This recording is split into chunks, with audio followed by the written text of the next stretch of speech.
பிறப்பு பண்டிகை கொண்டாட இந்த வாய்ப்பை தந்த கர்த்தராகிய இயேசு கிறிஸ்துவுக்கு ஸ்தோத்திரம் உண்டாவதாக.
ஸ்தோத்திரம் உண்டாவதாக. प्रभु यीशु मसीह के नाम से प्रभु को धन्यवाद हो. இயேசு கிறிஸ்துவின் பிறப்பின் பண்டிகை கொண்டாட இந்த வாய்ப்பை தந்த கர்த்தராய் இயேசு கிறிஸ்துவுக்கு ஸ்தோத்திரம் உண்டாவதாக. प्रभु का जन्म का जो इस प्रकार दीवार को मनाने के लिए प्रभु ने दिया हुआ अच्छा मौका के लिए धन्यवाद हो. இங்கே கூடி வந்திருக்கிற அனைவரையும் அவர்கள் குடும்பத்தையும் ஆண்டவராகிய இயேசு கிறிஸ்துவின் மூலம் ஆசீர்வாதமாக அமைய வருந்தி கேட்டுக்கொள்கிறேன். यहाँ पर आए हुए हर एक परिवारों को हर एक सदस्य को प्रभु आशीष करे. நான் உலகத்திற்கு ஒளியாய் இருக்கிறேன். என்னை பின்பற்றுகிறவர்கள் இருளில் நடவாமல் ஜீவ ஒளியை அடைந்திருக்கிறார்கள். मैं जीवन का ज्योति हूँ. मुझे जो पीछा करता है वो अंधकार में नहीं, वो जीवन में राज्य करेगा என்று ஆண்டவராகிய இயேசு கிறிஸ்து சொன்னார். इस प्रकार प्रभु यीशु मसीह ने कहा. நான் இயேசு கிறிஸ்து பிறப்பின் நல்ல நாளை அவருடைய அன்பை எடுத்துச் சொல்ல இந்த நாளாக எடுத்துச் சொல்வோம். 400 ஆண்டுகள் இருண்ட வாழ்க்கை வாழ்ந்தார்கள். जो इस्राएल लोग जो है 400 साल अंधकार में रहते थे. அந்த 400 ஆண்டுகளும் அவர்களுக்கு தீர்க்கதரிசிகள் கிடையாது. वो 400 साल पौष्टिकता नहीं था. மல்கியாவிலிருந்து மத்தேயு வரை இருண்ட காலம். जो मल्किया से लेकर मत्तयु तक जो अंधकार का दिन था. இயேசு தேவன் மனிதனாக பிறந்து அந்த இனங்களுக்கு ஒளி கொடுக்க வந்தார். यीशु जो जन्म अंधकार में रहने वाले लोगों को ज्योति देने आए. நாம் விளக்கு கொளுத்த வேண்டிய அவசியம் கிடையாது. हम दिया जलाने के लिए आवश्यकता नहीं. நம்முடைய இருதயம் வெளிச்சமாக இருந்து மற்றவர்களுக்கு ஒளி கொடுக்க வேண்டும். हमारा दिल जो है दूसरे लोगों को उजाला देने वाला वो करेना. கலாத்தியர் 4:5 வாசிப்போம். जो गलाती 4:5 को हम पढ़ेंगे.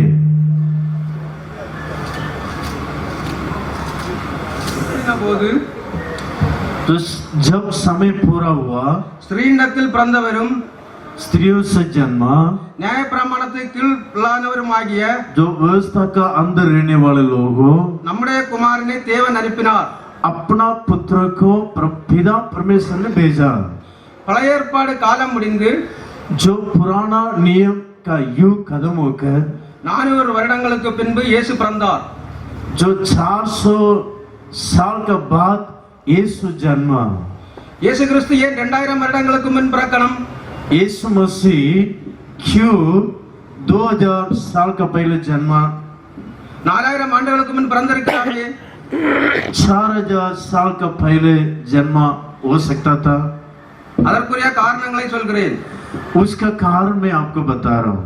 பிதா காலம் நிறைவேறும் போது குமாரனை அனுப்பினார். जब पिता का समय पूरा हुआ उस समय में पुत्र को भेजा. எந்த காலம் என்று நான் உங்களுக்கு சொல்கிறேன். कौन सा समय करके मैं आपको बताऊंगा. பழைய ஏற்பாட்டை பொறுத்தவரையிலும் யூதருக்கு மட்டும்தான் யோகாவா தேவன் என்று அறியப்பட்டார். जो पुराना नियम में जो यहोवा ही परमेश्वर करके जाना किए थे. மற்றவர்கள் அவரை ஆராதிக்கவில்லை. दूसरे लोग उनको आराधना नहीं किए. இஸ்ரவேலருக்கு தான் அவர் தேவனாயிருந்தார். जो इस्राएल लोगों को ही वो परमेश्वर को ठहराया गया. எனவே அவர்கள் எபிரேய மொழியை அறிந்திருந்தார்கள். इसलिए उन्होंने एब्री इस प्रकार भाषा को उन लोग जाने गए थे. எபிரேய மொழியில் ஆராதனை நடத்தி இருந்தார்கள். एब्री इस प्रकार भाषा में उन लोग आराधना चलाते थे. முழு உலகத்தையும் சகலத்தையும் அவர் படைத்திருந்தாலும் இஸ்ரவேல் மக்களுக்கு அவர் தேவனாக இருந்தபடியால் सारे संसार को वो सृष्टि किया, फिर भी इस्राएल लोग का एक परमेश्वर था. அவர்கள் எபிரேய பாஷை பேசி அங்கே ஆராதனை செய்து வந்தார்கள். उन लोग एब्री भाषा बोलकर उन लोग वहां पर जो परमेश्वर को आराधना करते आ रहे थे. இயேசு கிறிஸ்து பிறந்தது எதற்காக? முழு உலகத்திற்காக இயேசு பிறந்தார். जो यीशु मसीह क्यों जन्मा? सारे संसार का लोगों के लिए जन्मा. எனக்கும் உங்களுக்குமாக இயேசு பிறந்தார். मेरा और आपके लिए यीशु जन्मा है. உங்களிடத்திலும் என்னிடத்திலும் முழு உலகத்திற்கும் அன்பு கூர்ந்தார். मेरे से और आपसे प्रभु बहुत से प्रेम किया। முழு உலகத்திற்கும் இயேசு தேவனாக இருக்க வேண்டுமானால் सारे संसार पर प्रभु यीशु अगर भगवान होकर रहना है तो முழு உலகத்திற்கும் நற்செய்தி சொல்ல வேண்டுமானால் सारे संसार पर एक अच्छा सुसमाचार बताना है तो முழு உலகத்திற்கும் ஒரே பாஷை இருந்தால்தான் அது சாத்தியமாகும்। जो सारे संसार पर एक ही भाषा होने से ही वो हो सकता है। ஆனால் அடுத்த நாடுகளை எகிப்தியர்கள் பிடிக்கவில்லை। लेकिन दूसरे राज्य को एगिप्ती लोग जो है पकड़ा नहीं था। அன்றைய காலத்தில் அவர்கள் ஒரு வல்லரசாக இருந்தார்கள்। उन दिनों में उन लोग एक साम्राज्य होकर रहते थे। அதற்கு பின்பு அசீரிய சாம்ராஜ்யம் வந்தது। उसके बाद असरी इस प्रकार एक साम्राज्य आ रहे थे। அவர்கள் மற்ற நாட்டோடு யுத்தம் பண்ணி அவர்கள் பொருட்களை கொள்ளையடித்துக் கொள்வார்கள்। उन लोग जो ऐसा करते थे दूसरे देश वाले लोगों को मारकर लूटने वाले थे। அதற்கு பின்பு வந்ததான ஒரு பாபிலோனிய அரசு அது ஒரு பேரரசாக இவர்கள் என்ன செய்வார்கள் எதிரி நாட்டோடு யுத்தம் பண்ணி அங்கே உள்ள பொருட்களையும் கொள்ளையடிப்பார்கள்। उसके बाद एक पर्शिया इस प्रकार एक राज्य आ रहा था। उन लोग भी जो अगल बगल वाले रहने वाले देश से उन लोग लूटते थे। ஜனங்களை அடிமையாக கொண்டு போவார்கள்। जो लोगों को गुलाम होकर करते थे। அப்படி கொண்டு போனவர்கள் தான் தானியேல், சாத்ராக், மேசாக், ஆபேத் நேகா என்பவர்கள்। जो उसी प्रकार जो गुलाम होकर लेके गए वे लोग जो है दानियल, साद्राक, मेशक, आबेदनेगो इस प्रकार 4 पुरुष लोग हैं। அதற்கு பின் மேசிய பெர்சிய சாம்ராஜ்யம் தோன்றியது। उसके बाद मेसिया पेर्शिया इस प्रकार राज्य पवित्र शास्त्र में एस्तर करके एक पुस्तक है वहां पर हम देख सकते हैं। இந்து தேசம் முதல் எத்தியோப்பியா தேசம் வரை அகாஸ்வேரு அரசாண்டான்। इंडिया भारत देश से लेकर एथियोपिया देश तक जो राजा राज्य किया था 127 நாடுகள் அடங்கும்। 127 राज्य उसमें आता है। முழு தேசங்கள் அவ்வளவுதான் இருந்தது। सारे संसार उनका हाथों में था। அப்போது அமெரிக்கா ஆஸ்திரேலியா கண்டுபிடிக்கவில்லை। उस समय में अमेरिका और ऑस्ट्रेलिया नहीं चुना था। ஆசியா, ஐரோப்பா, ஆப்பிரிக்கா, ஆசியாவில் இருக்கும் இந்தியாவில் இந்து தேசம் और आसिया में रहने वाला जो हमारा भारत देश भी है। இந்து தேசம் முதல் ஆப்பிரிக்காவில் இருக்கும் எத்தியோப்பியா வரையிலும் அவர்கள் ஆண்டு கொண்டிருந்தார்கள்। जो हमारे भारत देश से लेकर अफ्रीका जो उस प्रकार देश उस अगल बगल वाला सबको उन लोग राज्य करते थे। அகாஸ்வேரு ராஜா இந்த 127 ஆண்டுகளையும் இந்த 227 நாடுகளை ஆண்டு கொண்டிருந்தார்। अगास्वेर जो राजा जो था वो 127 राज्य को राज्य करते थे। மேதிய பெர்சியர்களின் வாழ்க்கையை பார்க்கும்போது முழு உலகத்தையும் ஆண்டார்கள்। जो मेदिया पेर्शिया इस प्रकार उन लोग को राज्य को देखने से सारे संसार को उन लोग राज्य करते थे। ஒவ்வொரு நாட்டிற்கும் ஒவ்வொரு தங்களுடைய பிரதிநிதிகளை வைத்தார்கள்। एक एक देश में अपना अपना जो कुछ मुख्य कथाओं को रखे थे। பிரதிநிதிகள் என்று சொன்னால் கவர்னர்கள்। जो मुख्य कथा मतलब जो गवर्नर है। இவர்கள் வேறு ஒன்றும் செய்யவில்லை। इन लोग और कुछ भी नहीं किए थे। அதற்கு பின்பு மகா அலெக்சாண்டர் கிரேக்க மன்னன் மேதிய பெர்சியரிடம் போரிட்டு அவர்களின் ராஜ்யத்தை தங்களிடம் பெற்றுக் கொண்டான்। उसके बाद जो बहुत बड़ा एक अलेक्जेंडर जो है उनसे युद्ध करके जो उस राज्य को पा लिया। இவர் ஒரு காரியத்தை செய்தார், நான் அரசாளும் நாடுகளில் எல்லா இனங்கள் ஒரே பாஷை பேச வேண்டும்। अगर मैं राज्य करने से मैं जिस देश में राज्य करूंगा उस सारे देश में एक ही भाषा बोलना है। அதனால் கிரேக்க மொழியை உலகம் முழுவதும் பரப்ப வேண்டும் என்று சொல்லி சட்டம் போட்டான்। इसलिए सारे देश में ग्रीक भाषा होना करके इस प्रकार कानून में लेकर आया। கிமு 333 முழு சட்டம் போட்டதனால் கொஞ்சம் கொஞ்சமாக முழு உலகத்திலும் இயேசு கிறிஸ்து பிறக்கும் போது உலகத்தின் பொதுவான மொழி கிரேக்க மொழியாக இருந்தது. जो मसीह का पहले जो 33वां साल में, इसलिए इस प्रकार एक जो कानून रहने के कारण मसीह जन्म होने के समय में ग्रीक भाषा वहां पर थे. நம் இந்தியாவில் அன்றைக்கு இருந்த மொழி கிரேக்க மொழிதான். हमारा भारत देश में भी उस समय में जो ग्रीक भाषा था. இயேசு பிறக்கும்போது இந்தியாவில் இன்டர்நேஷனல் மொழியாக இருந்தது கிரேக்க மொழி. जो यीशु जब जन्मा था उस समय में जो ग्रीक भाषा जो है जो इंटरनेशनल का एक भाषा होकर था. முழு உலகத்துக்கும் நற்செய்தி பேச வேண்டும். सारे संसार में जो अच्छा सुबह जो संदेश पहुंचाना है. இன்றைய காலத்தில் இங்கிலீஷ் பேசினால் உலகம் முழுவதும் போய் பிழைக்கலாம் என்பது போல इन दिनों में जैसा अंग्रेजी बात करने से सारे संसार में जा सकता उस बातों का जैसा அன்றைய காலத்தில் கிரீக் இருந்தது, கிரீக் தேசம். उन दिनों में ग्रीक इस प्रकार भाषा था. கிரீக் தேசம் அலெக்சாண்டர் பிறந்த தேசம். ग्रीक उस प्रकार एक देश जो है अलेक्जेंडर जो राज्य करने वाला देश था. அது ஐரோப்பிய கண்டத்தில் உள்ளது. जो वो यूरोप उस प्रकार कॉन्टिनेंट में था. உலகம் முழுவதும் ஒரே மொழி பேசும் காலம் வரை குமாரன் காத்துக் கொண்டிருந்தார். जो सारे संसार में एक ही बात बोलने के लिए पिता पुत्र परमेश्वर ने बात जोड़ा था. கிறிஸ்துவுக்கு முன் 4ஆம் நூற்றாண்டில் தான் ரோமர்கள் லத்தீன் மொழியை அறிமுகப்படுத்தினார்கள். जो मसीह के बाद जो 14 जो साल में जो लैटिन का भाषा को उन लोग प्रचार किए. 19ஆம் நூற்றாண்டில் தான் இந்தியாவில் இங்கிலீஷ் மொழி வர ஆரம்பித்தது. जो जो 1919 का उस साल में जो हमारा अंग्रेज आने लगा. ஆண்டவராகிய இயேசு கிறிஸ்து இந்த உலகத்தில் வந்தபோது இந்த உலகத்தில் இருந்த சர்வதேச மொழி கிரேக்க மொழி. हमारे यीशु मसीह संसार में जब आ रहे थे उस समय में जो इंटरनेशनल भाषा जो है ग्रीक भाषा था. கிரேக்கர்கள் அலெக்சாண்டர் தோல்வி அடைந்ததுக்கு அவர் இறந்து போனதுக்கு அப்புறம் ரோமர்கள் முழு உலகத்தையும் அரசாண்டார்கள். जो अलेक्जेंडर जो मरने के बाद जो रोम वाले लोग पूरा उसको राज्य करने शुरू किए. ரோமர்கள் காலத்தில் தான் இயேசு பிறந்து மரித்தார். जो रोम का समय में यीशु मसीह जन्म और मृत्यु भी हुआ. ஏன் இந்த ரோமர்கள் காலத்தில் இயேசு பிறக்கணும்?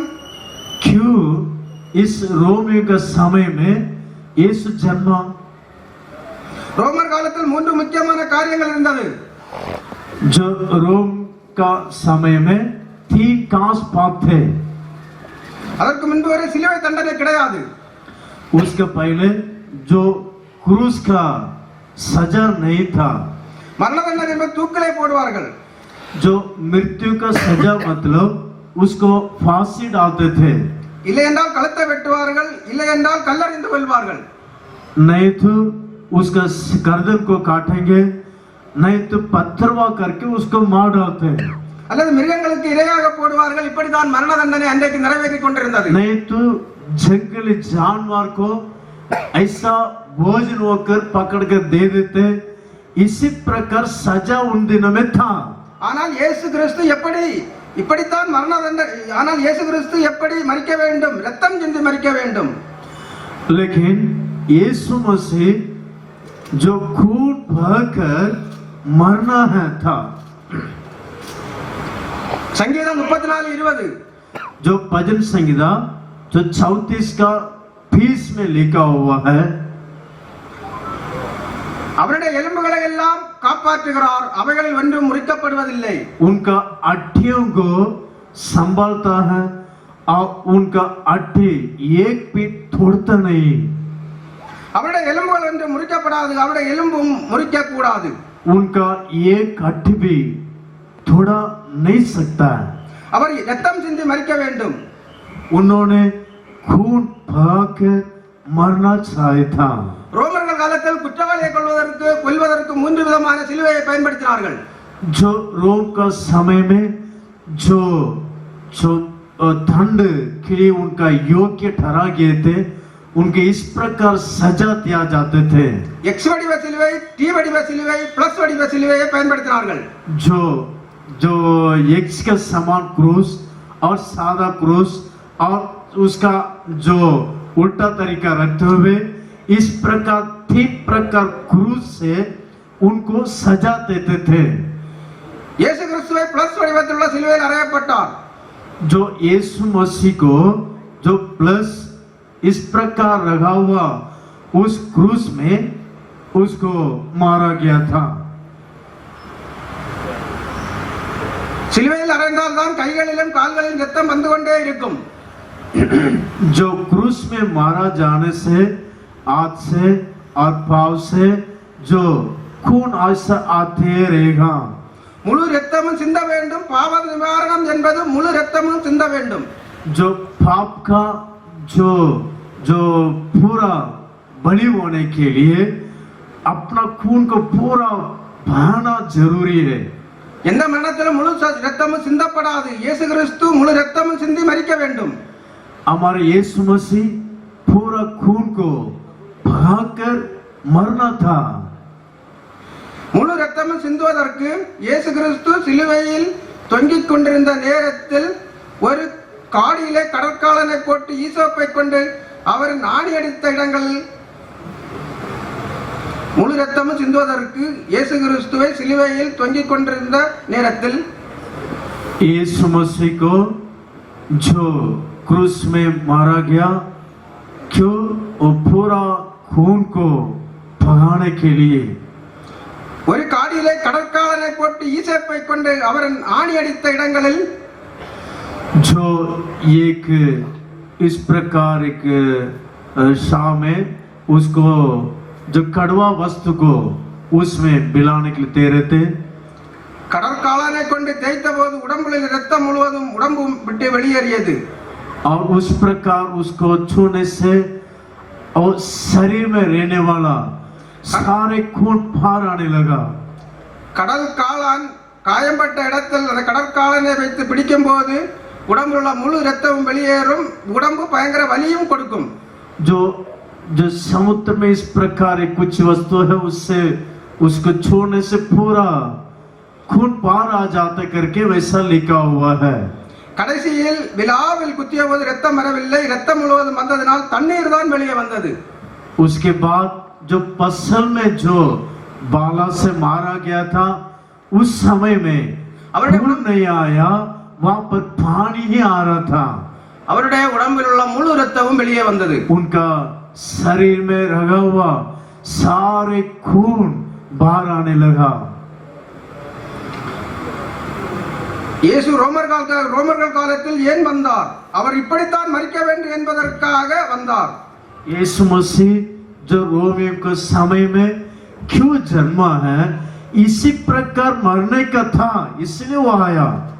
மத்தேயு 17வது அதிகாரம் जो मत्ती का सुसमाचार 17 का अध्याय 23வது வசனம் 23 वचन। அவர்கள் அவரை கொலை செய்வார்கள், ஆகிலும் 3ஆம் நாளிலே உயிர்த்தெழுந்திருப்பார் என்றார். அவர்கள் மிகுந்த துக்கமடைந்தார்கள்.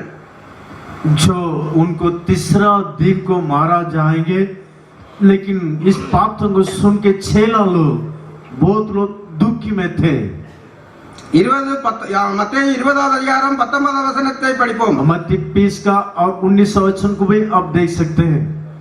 அவரை பரியாசம் பண்ணவும், उनको ठट्ठा करने लगे, வாரினால் அடிக்கவும், जो कोड़े से मारने लगे, சிலுவையில் அறையவும், जो क्रूस में मारने लगे, புறஜாதியிடத்தில் ஒப்பு கொடுப்பார்கள். जो अन्य जातियों से सौंपा जाएंगे।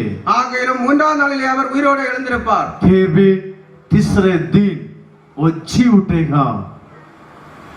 இயேசு சிலுவையில் மரிக்க வேண்டும். அதனால் தான் அவர் 2000 வருடங்களுக்கு முன் ரோமர்கள் காலத்தில் பிறந்தார். यीशु क्रूस में मरना था, इसलिए 2000 साल का पहले जो रोमे का राज्य में जन्मा था। ரோமர்கள் அலெக்சாண்டர் செய்யாத காரியங்களை செய்தார்கள். जो रोम जो है अलेक्जेंडर जो नहीं करते थे वो बातों पे इन लोग करते थे। ஒவ்வொரு நாட்டிற்கும் ஒவ்வொரு கவர்னர்களை நியமித்தான். एक एक देश में एक एक गवर्नर को नियुक्त किया था। அப்படி ஒவ்வொரு நாட்டிற்கும் ரோம பிரதர் போய் வருவதற்கு ரோடு சிஸ்டத்தை கொண்டு வந்து उस प्रकार एक एक देश में आना जाने के लिए जो रोड इस प्रकार सिस्टमेटिक पे लेकर आ रहे थे। மொத்த தேசத்தை ரோடு போட்டு இணைத்தார்கள். और सारे देश को रोड का दौरा जो बनाने कोशिश किए। முழு உலகத்திற்கும் சுவிசேஷம் சொல்ல ரோடு போடப்பட்டுள்ளது. पूरा संसार को जो परमेश्वर का वचन बोलने के लिए ऐसा मार्ग दिखाया। அதற்கு முன் கடல் வழி கப்பல் போக்குவரத்து தான் இருந்தது. उसका पहले जो था समुद्र का दौरा और जहाज का दौरा ही जाना आना कर सकता था। எல்லா நாடுகளும் இணைவதற்கு ரோடு கிடையாது. लेकिन सारे देश में जाने के लिए रोड नहीं था। முழு உலகத்திற்கும் ரோடு போட்டது ரோமர்கள் தான். लेकिन सारे संसार में जो रोड डाले हुए देश जो है जो रोम लोग थे। அதன் மூலம் முழு உலகத்திற்கு இயேசு கிறிஸ்துவை குறித்து சுவிசேஷம் சொல்ல ரோமர் காலத்தில் சுவிசேஷம் சொல்லப்பட்டது. उसका द्वारा ही जो यीशु मसीह के बारे में एक सुसमाचार बताने के लिए रास्ता खोला। ஆபிரகாமின் குமாரனாகிய தாவீதின் குமாரன் தாவீதின் வம்சத்தில் யோசேப்பினிடத்தில் பெத்லகேமில் இயேசு பிறந்தார். जो अब्राहम का पुत्र जो दाऊद का पुत्र जो इस प्रकार वंश से जो यीशु मसीह जन्म करके हम पढ़ते हैं। தாவீது அரசனாக வாழ்ந்தவன், அந்த அரச குலத்தில் இயேசு பிறந்தார். जो दाऊद जो है जो राजा होकर था उनका वंश से ये जन्मा यीशु। யூத கோத்திரத்தில் இயேசு பிறக்க வேண்டும், ராஜ பரம்பரையில் அவர் பிறக்க வேண்டும். அதுவரைக்கும் இல்லாமல் இருந்த ஒரு சட்டம் அந்த காலத்தில் வந்தது. यूदा का वंश में जो जन्म था उस प्रकार एक कानून वहां पर लिख रहे थे। அந்நாட்கள் உலகமெங்கும் குடிமதிப்பு எழுதப்பட வேண்டும் என்று அகஸ்துராயனால் கட்டளை பிறந்தது. अगास्वेरू राजा उस प्रकार उनका द्वारा एक जनसंख्या जो देखना करके उस प्रकार एक कानून लिख रहे थे। குழந்தை பிறக்கும் நிலையில் இருந்த மரியாதையும் நாசரேத்திலிருந்து பெத்லகேமிற்கு அழைத்து செல்ல வேண்டிய கட்டாயம் யோசேப்புக்கு நேரிட்டது. जो जन्म होने का स्थिति मरियम थे, इसलिए उनको वहां से जो नासरी ले जाना पड़ा। அந்த பயணத்தின் போது சத்திரத்தில் மாட்டுத் தொழுவத்தில் அவர்கள் அங்கு தங்கினார்கள். उस प्रकार यात्रा करते वक्त वहां पर एक बैल का कोसला में वहां पर उन लोग ठहरने लगा। அங்கே மாட்டுத் தொழுவத்தில் இயேசு பிறந்தார். वहां पर बैल का एक कोसला में यीशु मसीह जन्मा है। தமது ஒரே மகன் உலகில் பிறப்பதற்காக தெரிந்து கொண்ட இடம், अपना एक लौता पुत्र जिस संसार में जन्मा रहने के लिए कौन सा जगह था? ஏழ்மையான அசுத்தங்கள் நிறைந்த ஒரு தொழுவமாகும். जो गंदे एक जगह था। தொழுவத்தில் பிறந்த வேறு யாரையும் நான் கேள்விப்பட்டதில்லை. जो कोसला में जन्म हुआ उस प्रकार मनुष्य को किसी को भी मैं सुना नहीं। இன்னும் பாவம் நிறைந்த மனிதன் இதயத்தை தூய்மையாக்கி அதில் வந்து தங்குவதை இயேசு விரும்புகிறார். लेकिन पापी मनुष्य को वो पवित्र करके आपका अंदर वास करने के लिए प्रभु यीशु मसीह चाहता है। கர்த்தராகிய இயேசு கிறிஸ்து என்னும் இரட்சகர் பிறந்தது எல்லா மக்களுக்கும் மிகுந்த மகிழ்ச்சியை உண்டாக்கும் நற்செய்தி. जो प्रभु यीशु मसीह जन्म सारे संसार का लोगों का एक शुभ वचन है। உலக மக்கள் அனைவருக்கும் மீட்பு கிடைப்பதற்கான செய்தியானதால் இது அனைவருக்கும் நற்செய்தியாகும். सारे संसार का लोगों के लिए जो मिला हुआ एक शुभ वचन है। தேவனுடைய ஒரே பேரான மகனின் அடையாளம் துணிகளால் சுற்றப்பட்டு மாடுகள் தின்னும் புல்லிருந்த முன்னணையில் வைக்கப்பட்டிருந்ததாகும். जो पिता परमेश्वर का एक ही पुत्र जो था उनका जो जन्म हुआ जगह जो कोसला थे। கர்த்தாதி கர்த்தர் நம்மை இவ்வளவு தாழ்த்தி இருப்பதை கண்டும் நாம் பெருமையோடு இல்லாமல் நாம் தாழ்மையோடு வாழ வேண்டும்.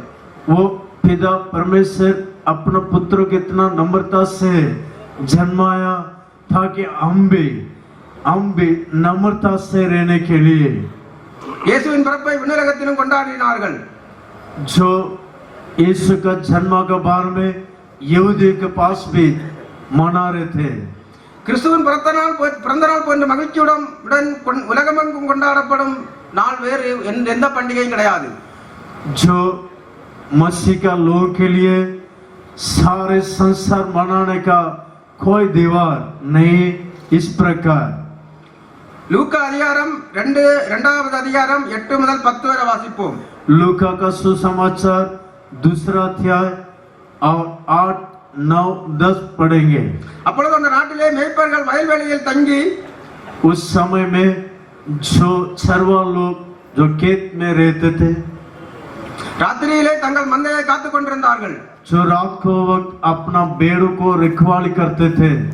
அவ்வேளை கர்த்தருடைய தூதன் அவர்களிடத்தில் வந்து நின்றான். उस समय में परमेश्वर का दूत जो है उनके पास आने लगा. கர்த்தருடைய மகிமை அவர்களை சுற்றிலும் பிரகாசித்தது. परमेश्वर का महिमा जो था उनके चारों ओर प्रकाशित हुआ. அவர்கள் மிகவும் பயந்தார்கள். उन लोग बहुत डरने लगे. தேவதூதன் அவர்களை நோக்கி பயப்படாதிருங்கள். जो स्वर्ग दूत उनसे कहने लगा, डरो मत. இதோ எல்லா ஜனத்துக்கும் இந்த சந்தோஷத்தை உண்டாக்கும் நற்செய்தியை உங்களுக்கு அறிவிக்கிறேன். सारे संसार का एक सुबह एक वचन में आपको बता रहा हूँ. ஆண்டவர் நீதிமானை தேடி வரவில்லை, பாவிகளை ரட்சிக்க வந்தார். प्रभु यीशु ने जो धर्मियों को खोज कर नहीं आया, पापियों को खोज कर आया. அதனால்தான் அவர் பிறந்தது முதல் செய்தி மேய்ப்பர்களுக்கு தெரிவிக்கப்பட்டது. इसलिए जो जन्म, इसलिए पहला चरवा लोग को बताया गया. மேய்ப்பர்களை யாரும் மதிக்க மாட்டார்கள். जो चरवे लोगों को कोई भी इज्जत नहीं करते हैं. இந்த மேய்ப்பர்கள் இயேசு பிறந்த அன்று இரவு நேரத்தில் ஆடுகளை கழுவி தீவனம் போட்டு நன்றாக பாதுகாத்து கூடாரம் போட்டு इस प्रकार चरवा लोग जो है यीशु मसीह जन्मा करके उन लोग अच्छा से एक तंबू बनाकर वहां पर रहते. தங்கி இருந்த இடத்தில் தேவதூதர்கள் மேய்ப்பிடத்தில் போய் उन लोग तंबू डालकर उन लोग रगा हुआ चरवा लोग जानते थे रहते थे. वहां पर स्वर्गदूत लोग जाकर இன்னைக்கு கர்த்தராகிய இயேசு கிறிஸ்துவின் இரட்சகர் உங்களுக்கு தாவீதின் ஊரிலே பிறந்திருக்கிறார். आज जो पिता जो परमेश्वर का पुत्र है, ये दाऊद का जो नगर में जन्मा है. இவ்வாறு மேய்ப்பரிடம் தூதர்கள் சொன்னது ஆண்டவராகிய இயேசு கிறிஸ்துவும் பிரதான மேய்ப்பராக வரப்போகிறார் என்று அடையாளமாக இருந்தது. इस प्रकार जो स्वर्गदूत लोग जो बोले हैं, जो उन लोग समझ गए हैं यीशु मसीह यहोवा है करके. ஏசாயா தீர்க்கதரிசி சொல்லும்போது ஆண்டவராகிய இயேசு கிறிஸ்து ஒரு மேய்ப்பராக வருவர் என்று நாம் பார்க்கிறோம். जो ईसाया आवश्यकता इस प्रकार लिखता है ताकि यहोवा परमेश्वर एक सर्वा का मानन आ सकता. உலகத்தின் பாவங்களை சுமந்து இருக்கிற ஆட்டுக்குட்டி அவர்தான். जो संसार को जो सारे पापों को उठाने वाला प्रभु वही. அடிக்கப்பட்ட ஆட்டுக்குட்டி என்று ஆடுகளை மேய்ப்பரையும் பற்றி யோவான் 10ஆம் அதிகாரத்தில் பார்க்கிறோம். जो मारा गया उस मेमना के बारे में जो यूहन्ना 10वां अध्याय में लिखा हुआ है. ஆகையால் அவர் பெத்லகேமில் பிறக்கும்போது அங்கிருக்கும் மேய்ப்பரிடம் சொல்வது சரியாக தான் இருக்கும். इसलिए जो उस नगर में जन्म होने के समय में பெத்லகேம் என்று சொன்னால் அப்பத்தின் வீடு என்று பொருள். जो बेथलेहम इस प्रकार बोलने से जो रोटी का भवन है. அங்கே நல்ல இஸ்ரவேல் தேசத்தில் நயம் நல்ல தரமான கோதுமை விளைந்த இடம் பெத்லகேம் தேசம். वहां पर उस बेथलेहम देश में जो अच्छा गेहूं वहां पर उत्पन्न होता है. அங்கே நல்ல கொழுப்பு செழுமையான ஆடுகள் வளருவதனான இடமும் பெத்லகேம் தான். वहां पर अच्छा चर्बी का मेमना भी वहां पर मिलता है. அதனால் பெத்லகேமுக்கு நல்ல கோதுமை விளையவும் நல்ல ஆடுகள் வளர்வதற்கும் ஏற்ற நல்ல சரியான ஆசீர்வாதமான இடமாகும். जो बेथलेहम देश इस प्रकार देश था कि गेहूं अच्छा से उन लोग कटनी करने का और भेड़ बकरी पालन करने का. இயேசு கிறிஸ்து எங்கே பிறக்க போகிறார், எப்படி பிறக்க போகிறார் என்று அறிந்து கொள்ள பரிசேயர்கள் சதுசேயர்கள் தங்கள் வாழ்க்கையை அர்ப்பணித்தார்கள். जो फरीसी सदूसी लोग उन लोग यीशु मसीह कहाँ जन्मेंगे इस प्रकार उन लोग विचार करने लगे। அவர்கள் ஆபிரகாமின் புதல்வர் ஆகால் எங்களுக்கு பரலோகம் கிடைக்கும் என்று பெருமையாக எண்ணிக்கொண்டிருந்தனர். उन लोग जो अब्राहम के द्वारा उन लोग स्वर्ग मिल गए करके उन लोग विचार करते थे। நாங்கள் நீதிமான்கள் என்று எண்ணிக்கொண்டிருந்தனர். हम धर्मी लोग करके विचार करते थे। அவரிடம் சொல்லாமல் மேற்பரிடம் சொன்னது, ஆண்டவர் பலமுள்ளவர்களை விட பலவும் வீணமானவர்களை விரும்புகிறார், பலவீனமானவர்களிடம் தன்னுடைய பலத்தை காட்டக்கூடியவர். जो बलवान लोग को प्रभु नहीं चाहता है, लेकिन कमजोर लोगों को प्रभु चाहता है, ताकि कमजोर लोगों से जो क्या करता है अपना सामर्थ को प्रकट करता है। 1 கொரிந்தியர் அதிகாரம் 1 கொரிந்தியர் 27-28 வாசிப்போம். जो पहला कुरिन्थी पहला का 28 वचन में हम पढ़ने से, ஞானிகளை வெட்கப்படுத்தும்படி தேவன் உலகத்தில் பைத்தியக்காரமானவைகளை தெரிந்து கொண்டார். जो ज्ञानियों को शर्मिंदा करने के लिए संसार का एक मूर्ख लोगों को चुना है। பலமுள்ளவைகளை வெட்கப்படுத்தும்படி தேவன் உலகத்தில் பலவீனமானவைகளை தெரிந்து கொண்டார். सामर्थ वाले लोगों को शर्मिंदा करने के लिए जो कमजोर लोगों को, जो तुच्छीन बातों को चुना। அற்பமாய் எண்ணப்பட்டவைகளையும், जो तुच्छीन बातों को,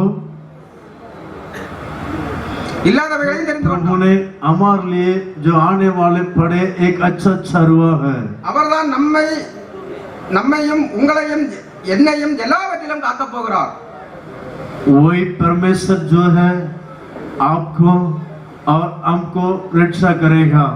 எல்லாவற்றிலும் வழி நடத்துகிறார் என்பதன் அடையாளமாக மேய்ப்பர்களுக்கு சொல்லப்பட்டது.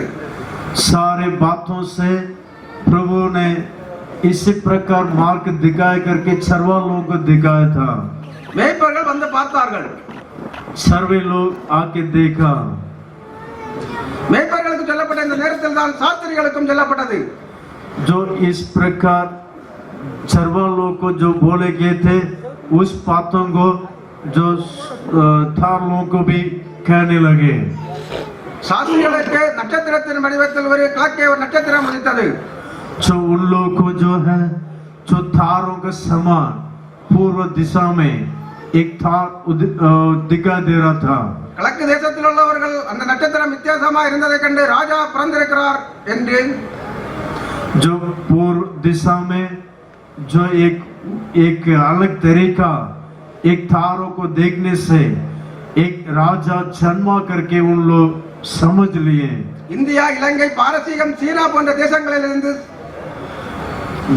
भारत देश, जो श्रीलंका, चाइना, इस प्रकार देश है। அந்த வான சாஸ்திரிகள் நட்சத்திரத்தை பின்பற்றி कई प्रकार शास्त्र लोग जो उस प्रकार जो थारों को पीछा करते हुए குதிரைகள், ஒட்டகங்கள், படகுகள் மூலமாக எருசலேமுக்கு வந்து और घोड़ा और ऊंट का द्वारा उन लोग आने लगे। நட்சத்திரை விட்டு அரண்மனைக்கு போனார்கள். ஏரோதின் அரண்மனைக்கு போனார்கள். जो थारों को छोड़कर हेरोद का जो महल में जाने लगे। ஏரோது அயர்ந்து இரவு நேரத்தில் தூங்கிக் கொண்டிருந்தான். जो हेरोद जो है अच्छा गहरा नींद में था। எல்லோரும் சொல்லுகிறார்கள் 3 பேர் தான் என்று. 3 பேர் இல்ல, நூற்றுக்கணக்கான வான சாஸ்திரிகள் அங்கே போய் கூடினார்கள். लेकिन सारे लोग, कुछ लोग बोलते हैं 3 लोग ही गए थे करके, लेकिन वहां पर बहुत सारे लोग गए चुके हैं। அப்போது ஏரோது கலக்கம் அடைந்தான். என்னை விட மிஞ்சிலே அரசன் பிறந்தானா என்று கலக்கம் அடைந்தான். लेकिन उस समय में क्या हुआ है, हेरोद का अंदर बहुत बड़ा घबराहट आने लगा, मेरा से एक राजा यहाँ पर जन्मा है क्या। ஏரோது என்பவன் ரோமர்களின் கீழ் சிற்றரசராக இஸ்ரவேலை ஆண்டு கொண்டிருந்தவன். जो हेरोद जो है, जो रोम जो राज्य में जो राज्य करने वाला था। ஏரோது சொன்னான், நீங்கள் பார்த்துவிட்டு என்னிடத்தில் வந்து சொல்ல வேண்டும் என்று சாஸ்திரிகளிடம் சொல்லி அனுப்பினான். जो हेरोद जो है, आप जो है अगर आप यीशु को देखा तो हमको बताकर आप जाना करके बोलने लगे। இப்படி அவர்கள் இந்த வானசாஸ்திரியை சுற்றி சுற்றி அவர்கள் இயேசுவை காணும்போது 1.5-2 வயசாகும் போதுதான் அவர்கள் இயேசுவை காண்கிறார்கள். इस प्रकार बोलने के कारण उन लोग दूसरे मार्ग में जाने लगे। ஏரோதிடம் சொல்லாமல் அந்த சாஸ்திரிகள் வேறு வழியாக திரும்பி போய்விட்டார்கள். जो एरो को कहने बिना उन लोग दूसरे मार्ग में चला गए. அதனால் தான் ஏரோது 2 வயதிற்கு கீழ் உள்ள பெத்லகேமில் சுற்றியுள்ள எல்லா பிள்ளைகளையும் கொல்ல ஆணையிடுகிறான். इस कारण जो बेथलेहम में 2 साल के अंदर रहने वाले सारे बच्चों को मारने के लिए वो आज्ञा दे रहा है. 2 வயதுக்குள்ள கீழ் உள்ள பிள்ளைகள் 180 பிள்ளைகளை கொண்டதாக வரலாறு கூறுகிறது. जो 2 साल के अंदर जो मारा गया वो बच्चे 180 करके बोला जाता है. ஆனால் மேய்ப்பர்கள் பிள்ளையை மின்னணையில் பார்த்தார்கள். लेकिन सर्वे लोग उस बच्चों को देखा. சாஸ்திரிகள் வீட்டில் தான் பார்த்தார்கள்.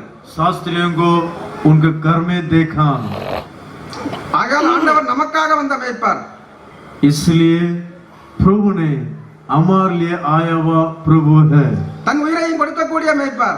हमारे लिए जो जीवन भी देने वाला एक सर्वा है. அது மாத்திரமில்லாமல் 99 ஆடுகளை விட்டு காணாமல் போற उतना भी नहीं और 99 जो बकरा को छोड़कर जो खोए हुए जो पेड़ को ढूंढने ஒரு ஆட்டை தேடி போன மேய்ப்பனை நாம் பார்க்கிறோம். एक पेड़ को ढूंढने गया हुआ उस प्रकार एक सर्वा को हम देखते हैं. அது மட்டுமல்லாமல் சங்கீதம் 23 எப்படி ஒரு மேய்ப்பராக இருந்து ஒரு மேய்ப்பராக வழி நடத்துறார் என்று பார்க்கிறோம். उतना भी नहीं भजन संहिता 23 का उसमें लिखा हुआ है एक सर्वा किसी प्रकार रहता है करके वहां पर लिखा हुआ है. அவர் ஒரு பெரிய மேய்ப்பராக வந்து நம்மை வழிநடத்த இருக்கிறதுனாலே ஆண்டவர் வந்து மேய்ப்பர்களுக்கு வந்து முதல்ல சொன்னார். वो बड़े एक सर्वा होने के कारण उस पहला अपना सर्वे लोगों को वो बताना शुरू किए. அதே நேரத்தில் நீங்கள் பார்த்தீர்களானால் ஆண்டவராய் இயேசு கிறிஸ்து உயிர்த்தெழுந்த நேரத்தில் उसके बाद आप देखने से जब यीशु मसीह जी उठा முதல் மரியாள் மகதலேனாளுக்கு தான் தரிசனமானார். पहला मगदलेना मरियम को दर्शन हुआ. மகதலேனாள் பேரை சொல்லும்போது அவள் 7 பிசாசுகளை பிடித்திருந்தாள்.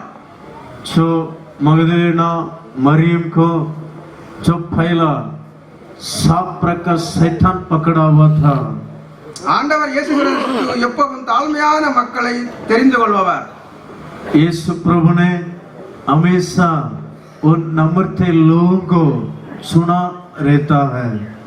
இந்த செய்தியை கேட்ட நீங்களும் உங்கள் உள்ளத்தில் இயேசுவுக்கு இடம் கொடுத்து इस वचन को सुना हुआ आप लोग यीशु को जगह दीजिए. இந்த கிறிஸ்து பிறப்பு பண்டிகை மகிழ்ச்சியாக கொண்டாடும்படி यीशु जन्म हुआ इस त्योहार को यीशु- खुशी से मनाने के लिए இயேசு கிறிஸ்துவின் மூலம் நான் தாழ்மையுடன் கேட்டுக்கொள்கிறேன். ஆமென். यीशु मसीह के नाम से नम्रता से मैं आपसे विनती करता हूँ.